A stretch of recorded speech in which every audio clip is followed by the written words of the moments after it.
Bonjour à tout le monde. Heureux de vous voir et de vous voir en personne ou sur notre chaîne YouTube, en direct ou en différé. Alors, on est heureux de vous voir, de vous savoir avec nous. Je vous invite à prendre vos Bibles, s'il vous plaît, dans Luc, chapitre 1. Nous allons le lire dans quelques moments. Merci à l'équipe musicale, à Robert, pour leur conduite. Préparation à entendre la parole de Dieu.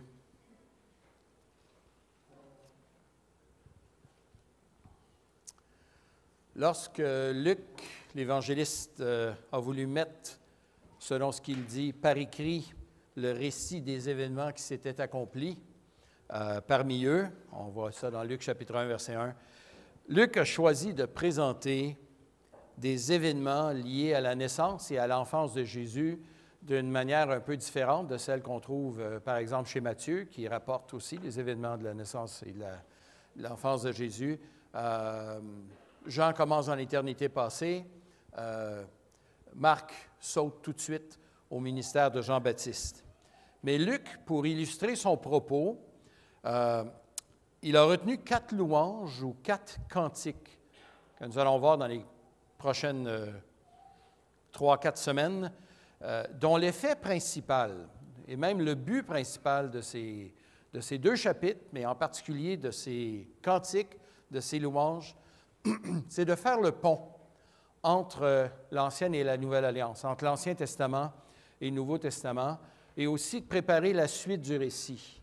Alors, ce que parfois nous, on lit un peu rapidement, a une grande importance vis-à-vis du contenu même.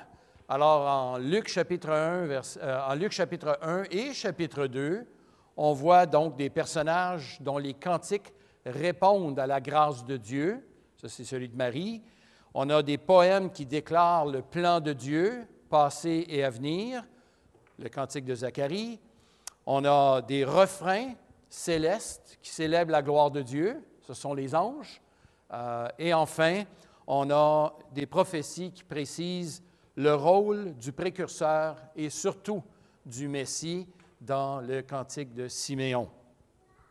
Alors, je les reprends. Ces 4 cantiques, ces 4 chants sont d'abord le cantique de Marie. On le trouve au chapitre 1, versets 47 à 55. On va sauter par-dessus ce matin parce qu'on va aller au deuxième. Alors, le cantique de Marie, c'est ce qu'on appelle le Magnificat. C'est un titre qui lui vient de son premier mot dans la traduction latine, Magnificatum. Alors, le Magnificat, si vous entendez ça dans la liturgie, soit la liturgie catholique ou la liturgie en général, fait référence au chant ou au cantique de Marie. Le Benedictus, ça, c'est le chant de Zacharie que nous regardons ce matin au chapitre 1, verset 68, jusqu'à la fin du chapitre, ou à peu près. C'est ce qu'on appelle le Benedictus. Alors, il bénit le Seigneur. Béni soit le Seigneur, le Dieu d'Israël. On a aussi le Gloria. Alors, le Gloria, c'est le court chant d'un seul verset, 2 lignes, venant des anges, la nuit de la naissance de Noël, de Jésus à Noël. Et finalement, on a celui-là est plus difficile, le Nunc Dimittis, le maintenant maître.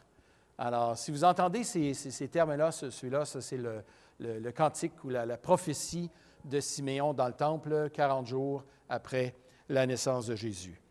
Ce sont des textes, ces 4 chants, ces 4 louanges, ce sont des chants remplis d'allusions à l'Ancien Testament, imbibés de théologie qui préparent la suite du récit.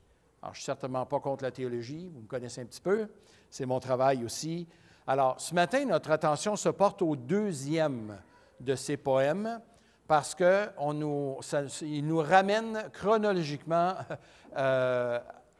au premier événement. Alors, même si ce n'est pas le premier des cantiques, il nous ramène à un événement antérieur, celui de la naissance de Jean-Baptiste.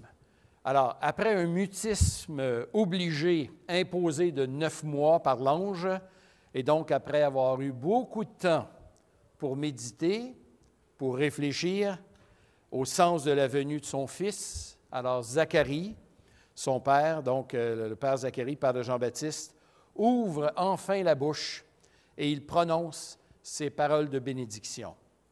Et son texte, son psaume, son chant, on peut l'affubler de toutes sortes de titres, contient quelques références à des ténèbres, à l'ombre de la mort, au soleil levant, de sorte que j'ai intitulé la prédication de ce matin « L'aube de la Nouvelle Alliance » ou « À l'aube de la Nouvelle Alliance », alors que l'image est celle d'enfin une nuit qui se termine et le jour, l'aurore qui arrive. Alors, lisons donc le texte dans Luc chapitre 1, verset 67. Vous allez reconnaître plusieurs des termes et des thèmes qui étaient dans les cantiques de ce matin. Alors, Zacharie, son père de Jean-Baptiste, donc, tout de suite après la naissance, donc de Jean, Zacharie fut rempli d'Esprit Saint et il prophétisa en ces termes. « Béni soit le Seigneur, le Dieu d'Israël, de ce qu'il a visité et racheté son peuple, en nous procurant une pleine délivrance dans la maison de David, son serviteur. » On fait référence à David au psaume 89 tout à l'heure. Alors, la lecture a été choisie en conséquence. Alors, Dieu nous a préparé une pleine délivrance ou un salut, comme il en avait parlé par la bouche de ses saints prophètes depuis des siècles, à savoir la délivrance de nos ennemis et de la main de tous ceux qui nous haïssent.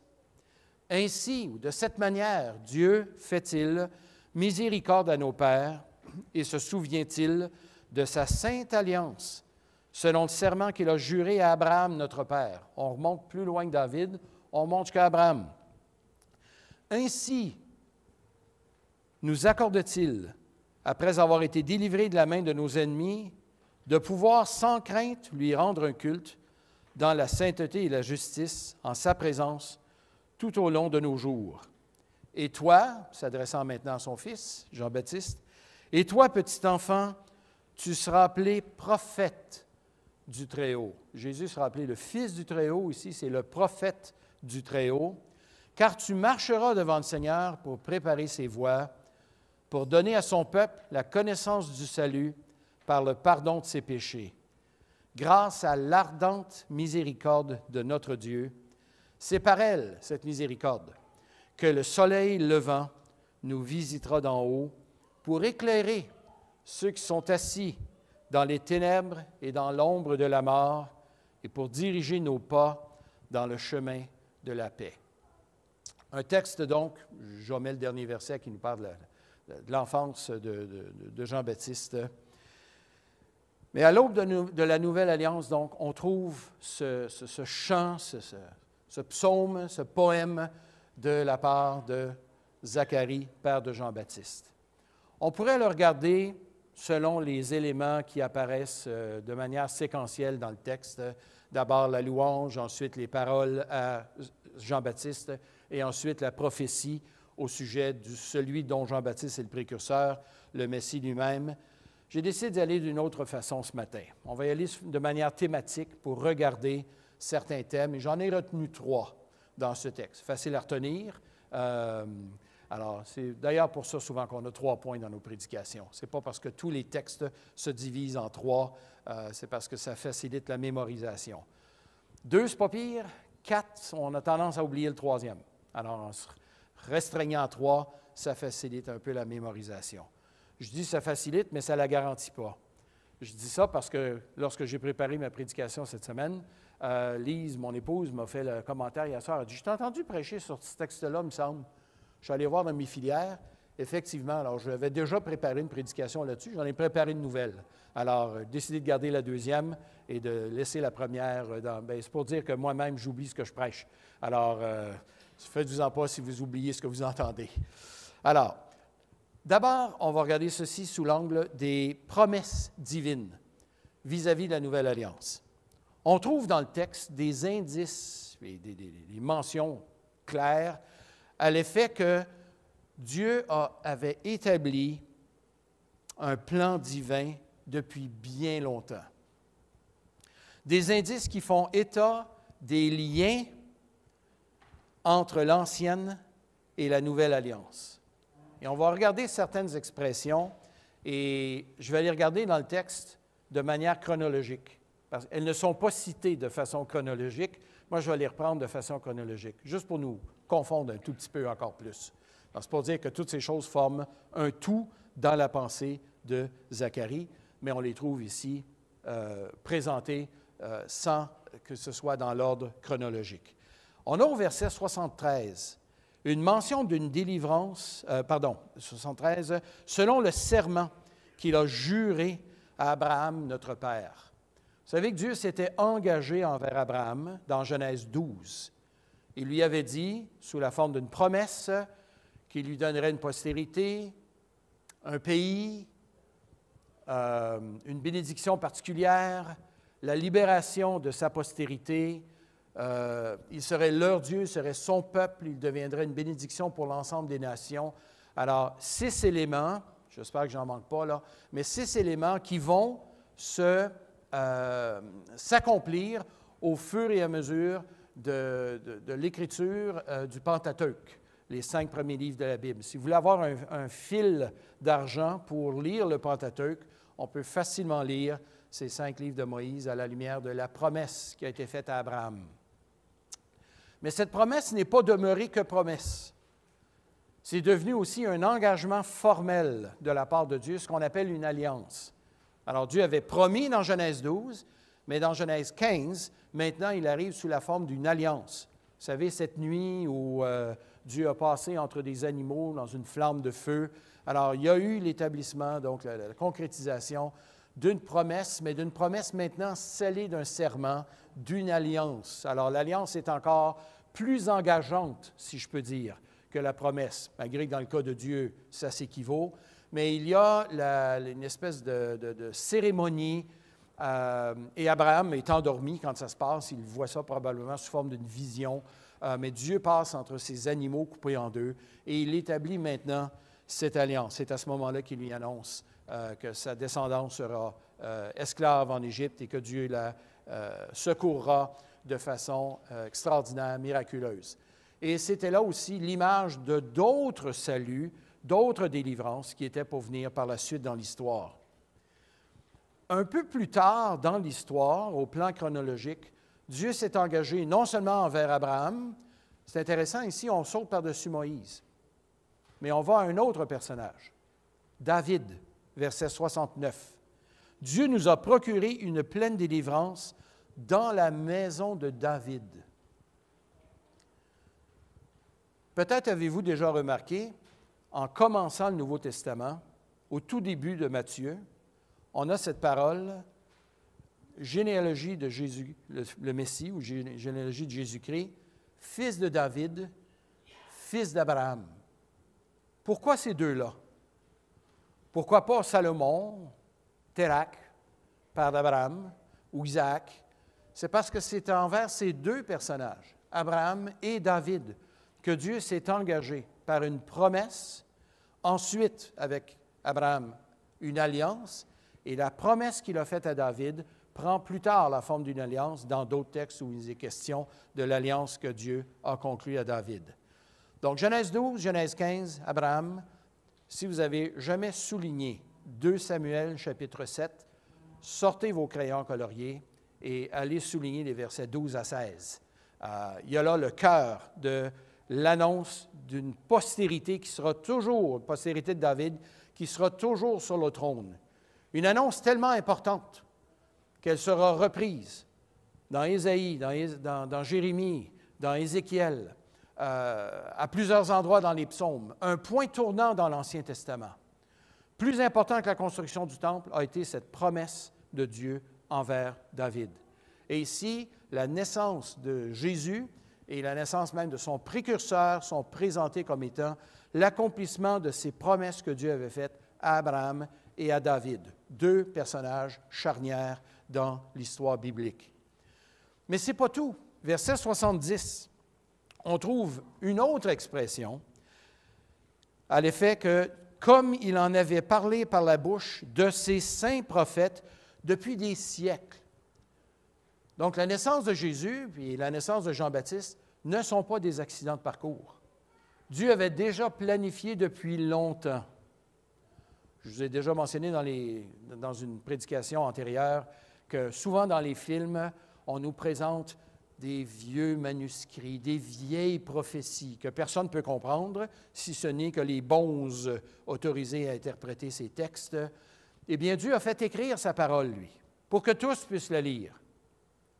Ce n'est pas des annonces mystiques, c'était là, noir sur blanc, clairement écrit, à l'effet que Dieu s'engageait envers son peuple pour lui donner non seulement une libération, mais un libérateur par excellence.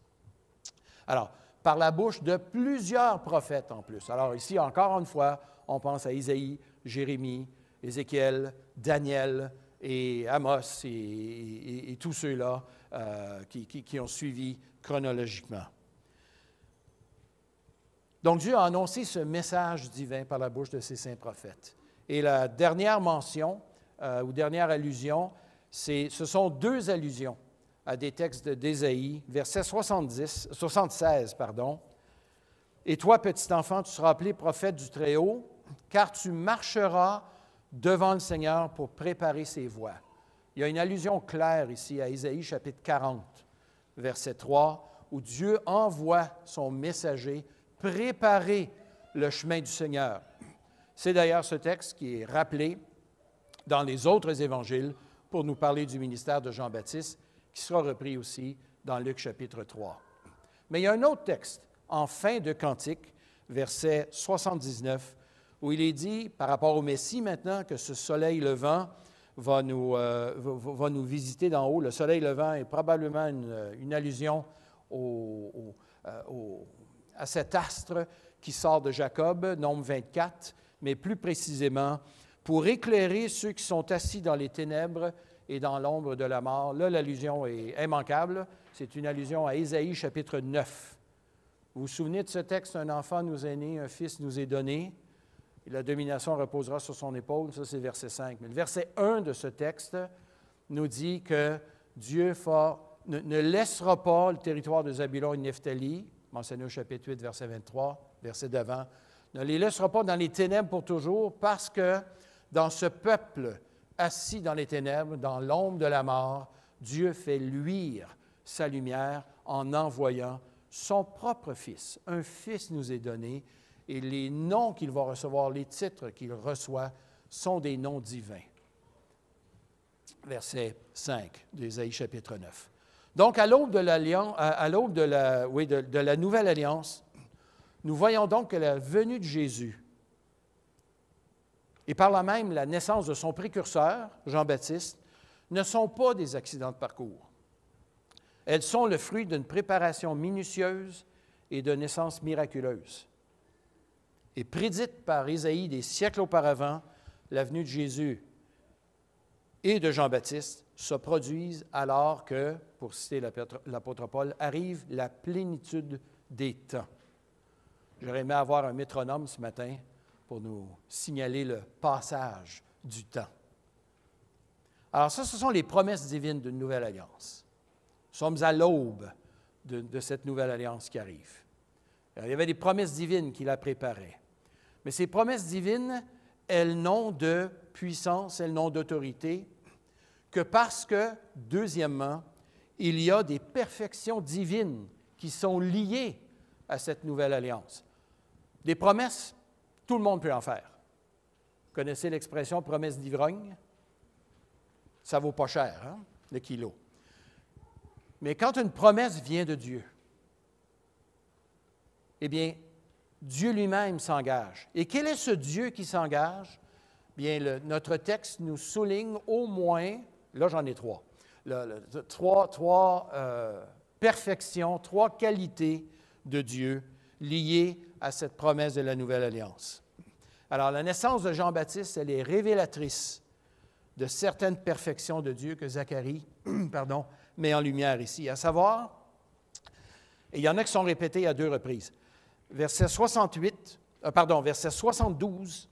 et 78, ça nous parle de la miséricorde que Dieu a faite à nos pères. 72, la miséricorde. La miséricorde, c'est la patience de Dieu à ne pas nous donner ce qu'on mérite, à être patient, à attendre et à faire du bien à ceux et celles qui ne méritent rien. Si nous croyons que le salut, c'est le résultat de notre repentance, nous nous trompons, frères et sœurs. Notre salut est d'abord l'œuvre de Dieu, d'un Dieu miséricordieux. Et la miséricorde, contrairement à ce qu'on enseigne, par exemple, dans l'islam, Dieu est miséricordieux dans l'islam, mais c'est une miséricorde qui est encore à venir, au dernier jugement, avec une espèce de plateau qui va faire en sorte que nos bonnes œuvres sont mises en présence de nos mauvaises œuvres. Et bon, bien, si ça tombe du bon côté, tant mieux. Mais Dieu fait miséricorde. La bonne nouvelle, c'est que Dieu a déjà fait miséricorde. Pas besoin d'attendre au dernier jugement. La miséricorde de Dieu s'est déjà manifestée dans l'Ancien Testament et s'est manifestée particulièrement dans la venue de Jésus, dans sa mort et sa résurrection. Alors, c'est là où Dieu est miséricordieux. Alors ici, on n'a pas tout le portrait, mais on a le fait que c'est un Dieu miséricordieux qui envoie son Fils et le précurseur de son Fils. Verset 78, « Grâce à l'ardente miséricorde de notre Dieu ». L'expression qui se tient derrière cette traduction, ça nous parle des entrailles de miséricorde. Les Juifs vivent la miséricorde pas dans leur cœur, mais dans leurs entrailles. En québécois, on dit que ça me prend aux tripes. Les tripes, hein, c'est dans nos intestins et plus bas. Alors, les Juifs parlaient des entrailles de miséricorde pour dire que ça venait du plus profond de l'être. Alors, vous comprendrez que Dieu n'a pas d'entrailles, là, mais c'est une expression qui est employée pour imager que Dieu nous fait miséricorde de toute sa personne, du plus profond de lui. Écoutez, pour que Dieu sauve, il faut qu'il aime pardonner. Il faut qu'il aime faire miséricorde. Parce que si on fait juste prendre sa justice et son amour, puis on met ça à égalité, personne n'est sauvé. Il faut que Dieu aime faire miséricorde. Et il accomplit sa justice, il ne la laisse pas de côté, mais en faisant tomber sur son Fils nos propres péchés, la condamnation que nous méritions. Alors, ça prend de la miséricorde, ça. Je me souviens quand j'étais jeune, plus jeune, quand mes enfants étaient jeunes, des fois, entre la maison et l'école, vous savez ce que c'est, hein? Les enfants se tapochent et puis s'agacent un peu. Et mes enfants n'étaient pas du côté des tabocheurs, mais des tabochés. Je me souviens qu'à un moment donné, ils s'étaient fait tabasser un petit peu, quelque chose de pas trop grave, là, mais une pièce de vêtement déchirée. Et je me souviens qu'à ce moment-là, j'avais vu que je n'étais pas très miséricordieux. J'avais juste le goût d'aller frapper à la porte de cette maison, de l'enfant qui avait fait ça à un des miens. Je me suis dit, non, on va parler de ça à la direction, ils vont s'en occuper.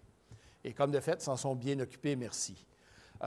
Mais c'est là où on s'aperçoit que faire miséricorde, c'est quand on est atteint, c'est quand on est touché, c'est quand quelqu'un nous fait du mal, que de ne pas se venger, mais plutôt de faire miséricorde, ça prend ces situations.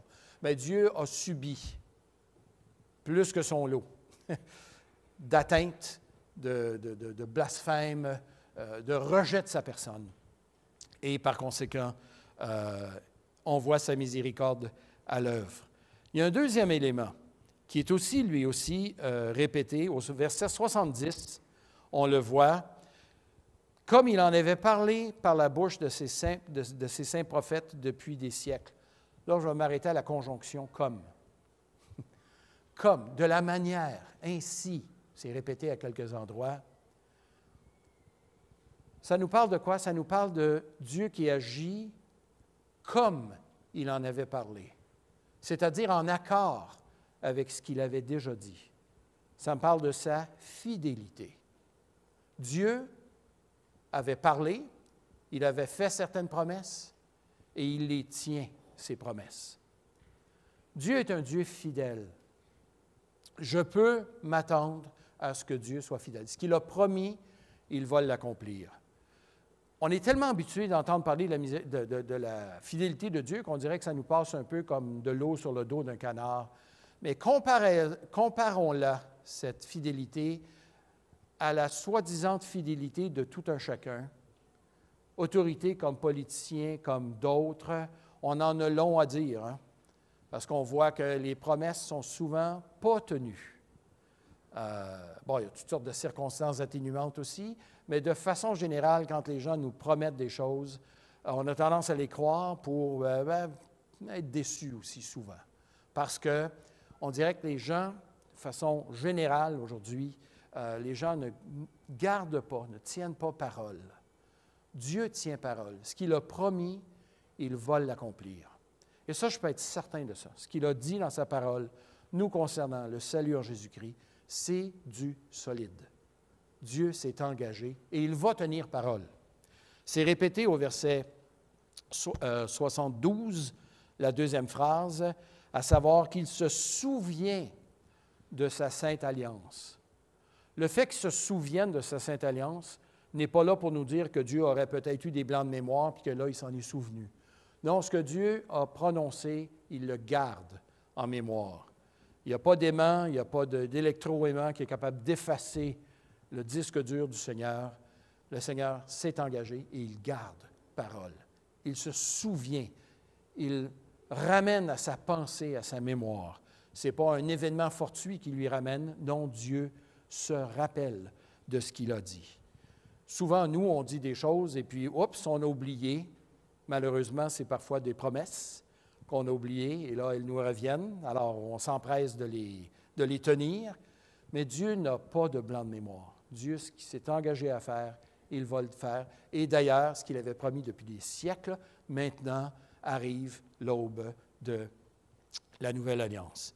Une troisième qualité que l'on trouve dans ce texte, celle-là est un petit peu plus en filigrane, je l'avoue, mais on voit ici un Dieu qui non seulement est miséricordieux, Dieu est fidèle, mais Dieu désire se révéler. Verset 70. Dieu en avait parlé par la bouche de ses saints prophètes depuis des siècles. Ou au verset 74, il est dit, « Ainsi nous accorde-t-il, après avoir été délivrés de la main de nos ennemis, de pouvoir sans craindre lui rendre un culte, qu'on soit en communion avec lui. » Dieu désire se faire connaître. Certains d'entre nous, on est plus tranquille, on ne parle pas beaucoup de nous, on parle peu de nos projets. D'autres sont plus loquaces et parlent de trop de projets parfois.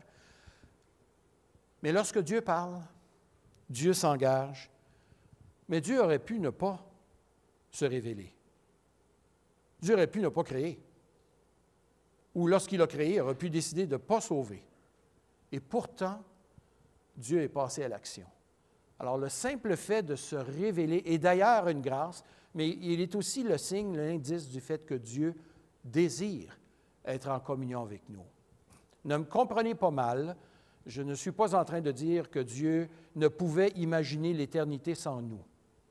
Ça, on entend ça des fois dans les milieux chrétiens, entre guillemets, que Dieu nous a tellement aimés qu'il n'a pas pu penser faire l'éternité sans nous. En fait, il a existé de toute éternité sans nous, puis il pourrait exister de toute éternité future sans nous aussi. Dieu n'avait pas besoin de créer. Ce n'est pas comme s'il y avait un besoin intrinsèque tout d'un coup, là, qu'il n'en pouvait plus, puis que là, il est obligé de créer, puis que là, il n'en pouvait plus, il est obligé de sauver. Non, ça ne répond à aucun impératif, ça. C'est simplement un acte d'amour, de grâce, de fidélité, de désir de se révéler. Alors, qui sont les plus grands bénéficiaires dans ça? Ce n'est pas Dieu. C'est nous. Le salut nous est bénéfique à nous. Et nous sommes les récipiendaires. Donc, la Nouvelle Alliance, c'est l'engagement d'un Dieu depuis des siècles, mais l'engagement d'un Dieu saint, d'un Dieu fidèle, d'un Dieu miséricordieux qui désire se révéler. C'est une invitation, cette Nouvelle Alliance, à entrer en communion avec ce Dieu fidèle, ce Dieu qui tient parole, ce Dieu qui pardonne. Troisième thème sur lequel on regarde maintenant, c'est que ce texte nous dit aussi quel est ce plan divin dans la Nouvelle Alliance. De quoi il s'agit? Eh bien, au cœur de ça, il y a des termes qui reviennent souvent. Mais Luc va les puiser dans le vocabulaire de l'Ancien Testament pour faire le pont avec le Nouveau Testament. L'Ancien Testament lui-même annonçait la Nouvelle Alliance. Elle n'est pas arrivée comme un cheveu sur la soupe, comme quelque chose de complètement inattendu. Luc nous dit, rapportant les paroles de Zacharie au verset 68, « Dieu a visité et racheté son peuple. » Dieu visite. L'expression « Dieu visite », elle vient de l'Ancien Testament. Et lorsque Dieu visite dans l'Ancien Testament, dépendant de la préposition qui suit le verbe, ça va vouloir dire de visiter de manière favorable ou de visiter de manière défavorable. Quand Dieu visite de manière favorable, il fait du bien, il sauve, il bénit. Et quand il visite de manière défavorable, il juge. Il y a plusieurs endroits, dans les petits prophètes notamment, où Dieu visite, mais il visite pour le jugement. Ici, Dieu visite son peuple dans le contexte de ce texte ici, Dieu visite son peuple, c'est une visite favorable. C'est une visite de salut qui est employée. Dieu visite son peuple. C'est employé au verset 68. Dieu a visité et racheté son peuple. Et au verset 78, c'est le soleil levant qui nous visitera d'en haut. Ces répétitions ne sont pas là pour rien, frères et sœurs. Elles sont là pour nous signaler l'importance de certains termes. Une autre expression qui, elle, revient à 1, 2, 3, 4 reprises, c'est la délivrance ou le salut. On la voit au verset 69. Dieu nous a procuré une pleine délivrance. Littéralement, et là, c'est encore du langage de l'Ancien Testament, une corne de salut. On se dit, c'est quoi le rapport? Une corne, dans l'Ancien Testament, c'est souvent le symbole d'une puissance. Les animaux qui ont des cornes, dans la littérature apocalyptique, ces animaux qui ont des cornes, ce sont des éléments de puissance. Ce ne sont pas des cornes dans lesquelles on souffle, ça existe aussi, mais pas dans ce contexte-là. Ici, la corne de salut, la corne de délivrance, ça nous parle du salut que Dieu amène. Alors, c'est une expression qui est employée pour nous parler d'un salut qui sera efficace. On la retrouve aussi, cette expression, pas la corne de salut, mais le terme salut au verset 71, qui est traduit dans la colombe par la délivrance. C'est encore le même terme dans le texte original. Le salut, la délivrance de nos ennemis et de la main de tous ceux qui nous haïssent. Dans l'Ancien Testament, le salut a souvent une connotation physique, militaire même, sociale et aussi spirituelle. Psaume 130, qui est un autre psaume de liturgie, « De profundis », c'est-à-dire du fond des profondeurs, je fais appel à toi, Seigneur. Un texte qui m'est très cher. Je l'ai lu à ma mère quelques jours avant qu'elle décède. Un texte que j'affectionne particulièrement et que je savais qu'elle connaissait, pour lui réexpliquer l'Évangile encore, et auquel, j'espère, elle a répondu en ayant prié avec moi. Mais ce salut, cette délivrance, un écho donc à certains psaumes, délivrance de nos ennemis. Au psaume 130, ça nous parle d'une délivrance physique, mais aussi d'une délivrance spirituelle. Si le peuple est pris en esclavage, c'est entre autres à cause de ses péchés. Le salut dont il est question dans la parole de Dieu n'est pas strictement économique. À tous les 4 ans à peu près, on cherche un Messie dans nos campagnes électorales. On cherche quelqu'un qui va vraiment venir. Et les Québécois ont eu tendance à chercher des messies avec des chefs de parti. Il y en a un qui est parti du Parti conservateur, où il y avait 2 députés au fédéral. Il s'en venu, il est devenu chef du Parti libéral et ensuite premier ministre du Québec, Jean Charest. Il a été perçu comme étant enfin un messie. Ça n'a pas été long qu'on a déchanté. Et il n'est pas particulièrement visé parce que si nos espoirs sont dans les politiciens, ah bien, on va être déçus. Tout ça ne veut pas dire que le salut dont il est question est purement céleste et détaché des réalités. Non, notre salut qui consiste dans le pardon de nos péchés, il en sera question dans 2 secondes, mais a aussi des dimensions sociales. Mais d'abord, il est question de la connaissance, ça c'est verset 77, la connaissance du salut, comment? Par le pardon de nos péchés. Même en employant du langage de l'Ancien Testament, Zacharie souligne cette dimension spirituelle du salut. Le salut fondamental, c'est de recevoir le pardon. Il y a beaucoup de causes auxquelles on pourrait se donner. Le fait français, l'écologie, venir en paix, venir en aide aux déshérités, etc. Il y a des bonnes causes. Mais notre cause principale, ce n'est pas de venir en aide ou de régler tous les travers de notre société. Vous avez simplement qu'à regarder le téléjournal de ce temps-là. Les travers sont nombreux. Je trouve ça un petit peu décourageant. D'ailleurs, quand je suis fatigué, à un moment donné, où je suis saturé et je suis obligé de me faire un sevrage de téléjournal pendant un mois ou 3 semaines ou 2 semaines, selon le degré de fatigue. Mais dans les 2 semaines qui viennent de se produire ou de passer, plusieurs événements, notamment encore cette semaine avec ce qui s'est passé à Québec, puis les gens qui ont été victimes de brutalité. Alors, c'est pas jojo. Notre société ne vit pas dans... Mais là n'est pas notre combat. Là n'est pas notre endroit où on va aller faire des démonstrations comme Église. Vous pouvez y aller comme individu, là, sans problème. Mais là où notre combat se trouve, c'est dans le fait d'amener les gens à être réconciliés avec Dieu. À annoncer l'Évangile. Ça, il n'y a personne d'autre qui va le faire à notre place. Et c'est à nous que ça revient.